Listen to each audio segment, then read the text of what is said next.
শাকিব খানের কাছে আপনার প্রত্যাশা কি?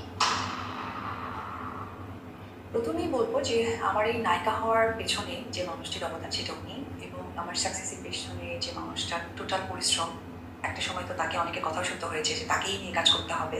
এখানেও অবদান তার। মাতৃত্ব এই অবদানটাও তার, রেসপেক্ট এই অবদানটাও তার। লাস্ট আমার যে লাল শাড়ি সিনেমাটা করেছি, সেখানেও কিন্তু ফাইন্যান্সিয়ালি একটু আটকে গিয়েছিলাম। সেখানেও অবদান তার। সো তাই? হ্যাঁ, আমি যদিও এটা রিকভারি করেছি বাট দ্যাট টাইম তো অবশ্যই সে আমাকে সাপোর্টটা দিয়েছে। প্রত্যেকটা সুন্দর কিছুর মধ্যেই অবদানটাই আসলে তার। বাহ! শাকিব খানের সাথে আপনার সংসার কেমন চলছে? বললাম না আবার যে আমি ডোন্ট ক্রস মাই ফ্যামিলি জায়গা। আমি একটা গণ্ডি রেখে দিয়েছি। আমি শাহরুখ শুধু খানের এটুকু কথা জানতে বলতে চাই যে শাকিব অপু কি একসাথে থাকছেন না? আমি আমার কথা হচ্ছে যে আমি আসলে আর ব্যক্তি কোনো কথাই বলতে চাই না। এখন আমাকে এই যে আমি এত সুন্দর করে সেজে এসেছি, এত সুন্দর ড্রেস পরেছি, একজন চিত্রনায়িকা, তাই না?